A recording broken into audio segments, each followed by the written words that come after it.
In 2017, Tom Holland's Spider-Man swung his way into our hearts, and so did the latest MJ, Zendaya.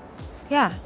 From Mary Jane to Michelle Jones, there's a long legacy to live up to, but we think Zendaya takes the crown for the best MJ in Spider-Man history. Thank you. MJ is a love interest for Spidey like we've never seen before, and with 3 different live-action versions of the wall crawler, we've seen plenty. Somehow, despite Spider-Man being so frequently adapted and rebooted, Michelle Jones ended up being a fresh and innovative character. I'm messing with you. Let us know if you agree with us by the end of the video, or tell us why you feel differently in the comments. You ready? Yeah? You're gonna love this. In a way, the different Spider-Man franchises provide an interesting lens through which we can see the evolution of women's roles in superhero movies over the past couple of decades.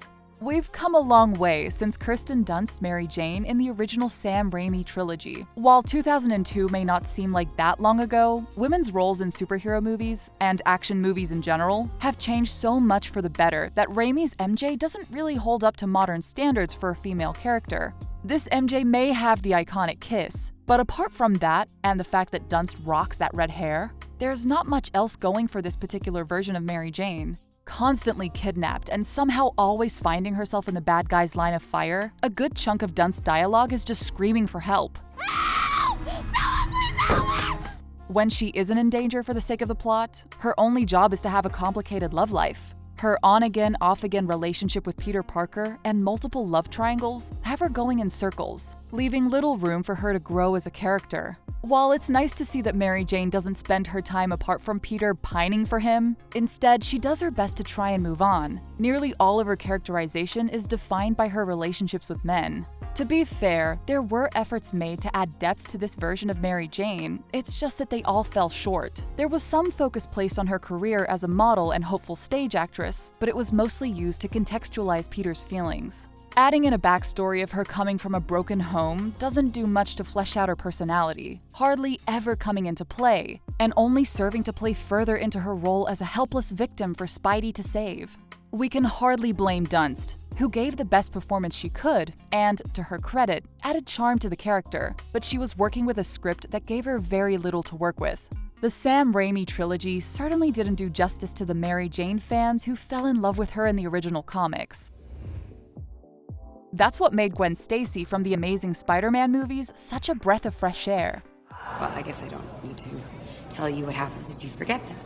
As the romantic lead, she fulfills the same role as MJ, so we decided to include her as an honorable mention. Plus, in the comics, she was Peter's girl long before Mary Jane entered his life. Played by Emma Stone, this leading lady was a huge step in the right direction and helped pave the way for Zendaya's MJ. Gwen is an assertive science genius who plays an active role in both Amazing Spider-Man movies, providing the scientific solutions to Spider-Man's problems and fending for herself in the face of danger. Heroic in her own right, she selflessly remains in a dangerous area to help evacuate other civilians. Proving herself to be a quick thinker and resourceful, she uses her scientific know-how to ambush the lizard from her hiding place with an improvised flamethrower. Despite her young age and the challenges women face in the field of science, Gwen is highly motivated and ambitious. She worked as an intern at Oscorp and graduated high school as class valedictorian. She is even a candidate for a scholarship to the prestigious University of Oxford. Oxford? I didn't know. Yeah. Stone brought a confident yet approachable air to the character with her performance, full of personality from moment to moment with an endearing quality to her. Oh, got it. Well, thank you anyway. She has great chemistry with Andrew Garfield's Peter Parker, making for a downright adorable movie couple. The two seem to have a genuine spark between them, creating an on-screen romance we loved watching unfold. Their relationship isn't always smooth sailing, but despite all of their ups and downs, Gwen is there when Peter needs her most, coming to his aid when he is in over his head and refusing to sit on the sidelines.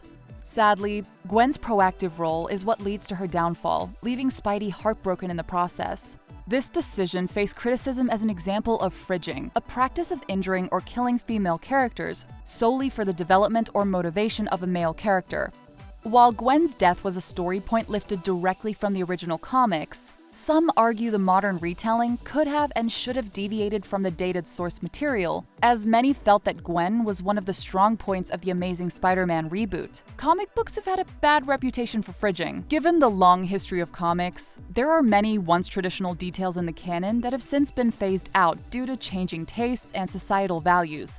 But fridging has remained consistent enough to see several examples across the cinematic adaptations of Marvel properties.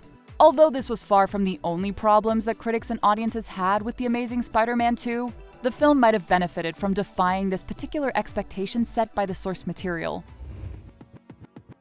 Perhaps the decision to write an entirely new character to play the love interest of Tom Holland's Peter Parker was born of a desire to break away from the decades-old comic book storylines.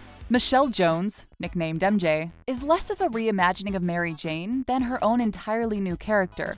Marvel Studios president Kevin Feige expressed that the decision to give her the initials MJ was merely an homage to Spider-Man's most iconic sweetheart. Feige was sure to emphasize that Michelle Jones is not Mary Jane with a twist, making her the first on-screen romance for Peter that didn't come from the comic books. Even Liz Toombs in Homecoming was based on Liz Allen from the comics. Liz was also played by a woman of color, Laura Harrier, despite her comic book counterpart being a blonde white woman. Regardless, this casting decision didn't come without its share of confusion and controversy, with some fans taking to Twitter in response to rumors before the film's release that Zendaya would be playing Mary Jane, objecting to a traditionally white, redhead character being played by a woman of color. This was so early on in production that before he had even been given the chance to read the script, director James Gunn responded to the controversy on his Facebook page saying, "If we're going to continue to make movies based on the almost all-white heroes and supporting characters from the comics of the last century, we're going to have to get used to them being more reflective of our diverse present world." Since then, the response to Zendaya's MJ has been mostly positive, with critics and audiences praising the casting decision as a much-needed injection of diversity in the MCU, while providing a fuller, more well-rounded character for Peter Parker's high school sweetheart. Zendaya threw herself into the role with enthusiasm, even taking inspiration from the classic comic book icon and dyeing her hair red. She showed off her new do by posting a picture on her Instagram with the caption, "Face it, Tiger," a reference to Mary Jane's first appearance in the comics. This was a move that showed Zendaya truly has an appreciation for the source material. She stated in an interview with Good Morning America that she went to see Spider-Man on her first date when she was just 16 and was obsessed with it immediately. It's always a plus to see actors that feel a personal connection with their projects. Zendaya's dedication is evident in her performance, and it's easy to tell that she has fun with the role. Her MJ is the closest to a real high schooler love interest in a Spider-Man movie that there has ever been. MJ feels like a truly modern update. She's sarcastic and aloof, keeping her guard up when it comes to her feelings just like a real teenager. So where do you want to go? Who cares? Rather than retreading the tired trope of the hopeless nerd pining after the unattainable popular girl, MJ is already in Peter's social circle as a highly intellectual, smart-mouthed outcast. A choice that makes her far more relatable and a bit of a rebel. Beneath her cool-as-ice exterior, she is still a quirky young woman struggling with ego and insecurity like any other teen. Weird. Although she is a member of the academic decathlon team alongside Peter, MJ is more than just book smart. She is clever and observant, suspecting early on that Peter Parker is Spider-Man's secret identity. She's so invested in proving her theory that it's her top priority, as opposed to Peter, who spent the entirety of Far From Home up to that point obsessing over his plans to confess his feelings to her. Once her suspicions are confirmed, she is supportive, You're gonna need this. helping Spider-Man's investigation and letting down her walls enough to let Peter into her life as more than a friend. What really sells the relationship is Zendaya and Holland's performances, giving the couple a realistically awkward but sweet dynamic that feels natural and true to real-life high school romances. Make no mistake, Zendaya's MJ is no shy, helpless bookworm. When she finds herself in danger, she doesn't hesitate to defend herself, taking more charge of the situation than her teacher, the actual adult in the room. Thanks to her resourcefulness and her will to take action, she and the other students manage to hold off the villain's drones long enough to survive until Spider-Man is able to deactivate them. MJ finds a good balance between throwing herself into danger and being a mere cheerleader on the sidelines, playing a supportive role that lets her add to the story as an active participant. Hopefully, we can look forward to her inquisitive nature and investigative skills, helping out Peter in future installments. giving her a similar role to Peter's best friend and guy in the chair, Ned. Judging from the ending of Far From Home, Spidey's certainly going to need all the help he can get. What really sets Michelle apart from the previous is that unlike Mary Jane, the beautiful girl next door who becomes a model, and Gwen Stacy, a super genius science whiz that graduates top of her class, MJ is relatively normal. She's gifted, she's smart, but she isn't held to the sky-high standards set by the previous ladies. Younger women in the audience will more easily identify with a girl like Michelle, rather than comparing themselves to a supermodel or a super genius and feeling like they come up short. Quirks and all, we choose Zendaya's MJ as the best romantic lead in Spider-Man history. She's more than a pretty face, actively contributes to the plot, and feels the most real out of any of the girls that have caught Spider-Man's eye. What other changes were made in the latest iteration of Spider-Man that you think work well?